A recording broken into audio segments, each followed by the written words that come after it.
Mafiina ayamba abantu bangi newuwe waka wabeerayo abantu bangi ng'oli yayitiramu oli n'amugirayo enangamuntu ya Maama Mafiina n'agyokesaamu n'agitwala n'atandika okwagala okufererako abantu naye ng'eryo eddoboozi si ya Maama Mafiina. Nkulayirira teekawo n'omukono gwange ne bagutema kwedu kuba nze eddoboozi lya Maama Mafiina ndimanyi bulungi.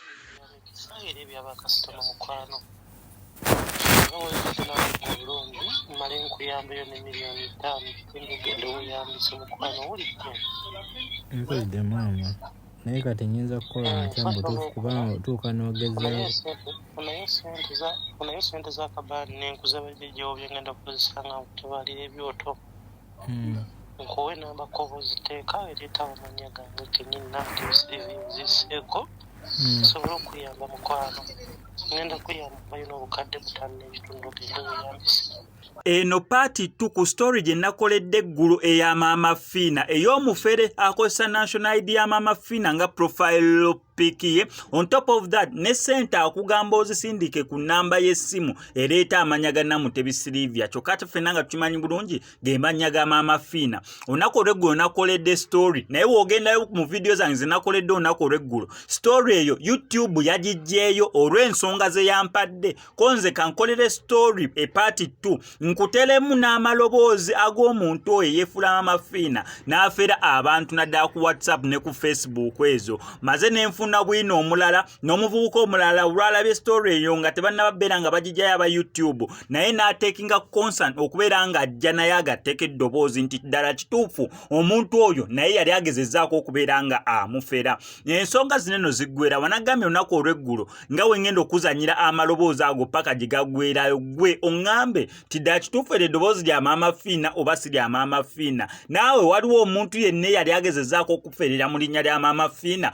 oveeyo. On top of that musharinge video eno etuuke ku Maama Mafiina n'abantu abamulinaanye tomanya omuntu oyo yandibeera nga ali mu kuttattanya erinnya lya Maama Mafiina kyokka ye ng'omuntu nga tamanyi. Okusinziira ne kw'ono omuvubuka bwino gwatuwadde ennamba za Maama Mafiina z'akozesa n'enkola Maama Mafiina gy'agezaako okubeera ng'akwasaganyaamu emirimu gye yazze nga clarifyinga Maama Mafiina naddala ku mukutu gwe ogwa TikTok gwe yaggulawo ng'awabula abantu ku ngeri ki gy'akolamu emirimu gye. So kankuzanira amaloboozi ganeeno naawe tomanya tofoolinga victim nga baneeno abantu abafoolinga victim kw'ono omuntu eyeefuula Maama Mafiina ng'alina ne national ID ya Maama Mafiina ne credentials zonna buli kimu nga we kigenda mu maaso. Mwana wattu kekana akatambi nga sinabeera nga nkakuterako bameka nkusaba subscribing ano ku SMX Media tojja kubeera ngumisinga updates naddala nga zino. Nzikiriza nkutegeeze ku Sheyi Ssebugwawo az'okubeera nga akutaasa ennaku n'embeera embi mw'oli mu kubeera ng'oyita naddala ggwe ali ebweru nga visa egaanye onoonyeza omulimu gugaanye empapula zikutawaanya sente zikuyita myagaana gyangalo otawanyizibwa ensonga z'omukwano. Sheyi Ssebugwawo az'okubeera nga akutaasa ennaku eyo ng'akulombera edduwa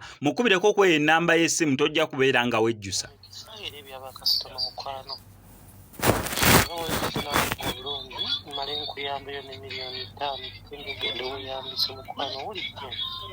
Mpulidde maama naye kati nyinza kukola ntya mbutuufu kubanga otuuka n'ogezaayo. Onayo sente z'akabaani n'enkuza bajjajjawo bye ngenda kukozesa nga nkutabalira ebyoto. Nkuwe namba kobo ziteeka ereeta amanya gange kennyini nanti ziseeko nsobola okuyamba mukwano. Ngenda kuyamba bayo n'obukadde butaano n'ebitundu ogende weyambise. Neza maama kati mba nnakukola ntya kati? Funayo sente z'akabaani n'enkuza bajjajjawo mukwano nsobola okuyamba. Nkuwe namba kobo ziteeka ereeta amanya gange kennyini Namutebi Silivia. Kati akabaani mange ndakafuna nti nze mba nnokakozesa oba? Nedda nkugambye funa sente z'akabaani n'enkuza bajjajjawo ebiri wano mukwano ku Kalwaire mbifune wano nkuwe namba kobo ziteeka oziseeko nsobola okuyamba mukwano ozisindike kati nsobola okuyamba. Anti nze mbadde mbooza nnamu ekibuuzo nti nze mba nina okukakozesa akabaani oba just ozidde osobola okunyambako mu kikolo. Ebintu ebyo nze agenda okubikozesa nga nkutabalira ebyoto eby'emikisa era eby'abakasitoma mpa ennaku 2 gwe kenyini ogenda kwerabirawo enjawulo ogambe nti no maama gwe wali wandoga nga werabira bakasitoma era nga n'emirimu zitambula bulungi zirabika owulidde mukwano. Mpulidde maama Fiina. Sofu naye esente ezo ez'akabaani n'enkuza bajjajjamu nkuwe n'amakobo oziteeko ozisseeko nsobola okuyamba. Nsobola oziteekako naye lwakuba kati engeri obudde gy'obadde obw'ekiro mba nsobola ziteekako like ku makya kozi kati saawa zino mba nanyuse. Tekirina buzibu mukwano ogenda kubeera ng'onkubira kuwe n'amakobo oziteeko ozisseeko sente z'akabaani n'enkuza bajjajjamu mukwano osobola okuyamba nga bw'oyogedde nange obulungi. Obeera awo nyini ku mobile money nkuyambayo ne $5,000 kitundu ogende weeyambise. Kale kati namba mba nsomere ku namba esimu. Namba eri 0767 0767 05 05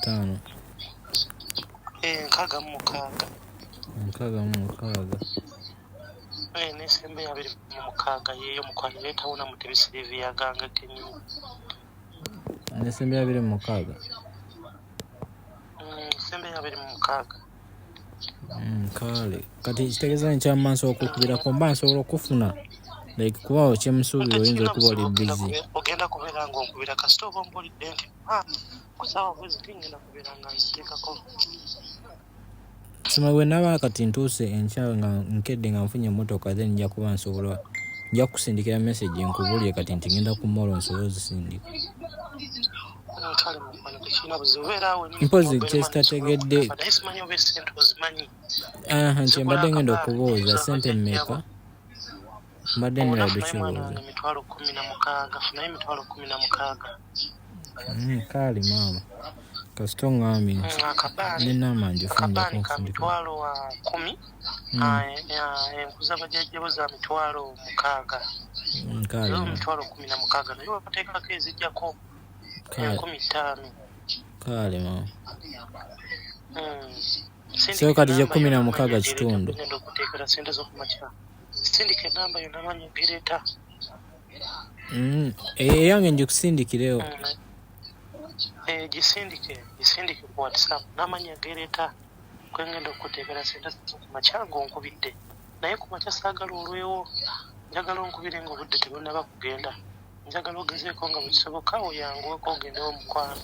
Kale maama kangezeeko kale mukwano kampumule nsobola okukeera ku makya Namutebi Sylvia. Kale maama kale bakuume kale mukwano.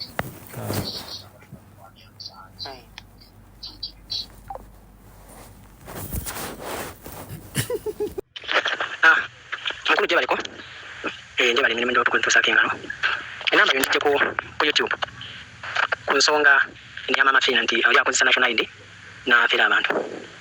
Kituufu nange oyo omuntu yanfiirako yali ayagala kunfiira naye nze namutegeera mangu. Eryo eddoboozi gwe bw'oba oliza nnyaffe owulira nti omusajja yakyusa eddoboozi era bw'oba owuliriza obulungi owulira nga eddoboozi eryo lya musajja naye ng'akyusa ddoboozi eddoboozi eryo lipuleyingi ojja ddiwulira. Ekirala enamba za Maama Fiina zo nga zo ayina namba 2 okitegedde era oba oyagala kumanya namba za Maama Fiina entuufu ogenda ku SB4 Media zeze namba za Maama Fiina entuufu ate Maama Fiina tajjanjabira ku ssimu. Maama Fiina akugamba nti sente ezo zikwate zireete ebulenga ku Sande. Maama Fiina n'oba okutte ku ssimu ku namba zezo zenkugambye ziri ku SB4 Media n'omukubira n'omugamba leka nkusindikire sente takkiriza akugamba zireete ebulenga okitegedde. So oyo ebyo bagamba nti Maama Fiina oyo si Maama Fiina ate oli ayinza okuba nga just nga omanyi bw'obeera n'abantu ewaka. Maama Fiina ayamba abantu bangi newe waka wabeerayo abantu bangi ng'oli yayitiramu oli n'amugirayo enangamuntu ya Maama Fiina n'agyokesaamu n'agitwala n'atandika okwagala okufererako abantu naye ng'eryo eddoboozi si lya Maama Fiina. Nkulayirira teekawo n'omukono gwange ne bagutema kwedu kuba nze eddoboozi lya Maama Fiina ndimanyi bulungi nnyo. Oba oyagala kakasa amazima n'okumanya genda ku SB4 Media ku YouTube era nayo ddazisanga ye namba ze ziizo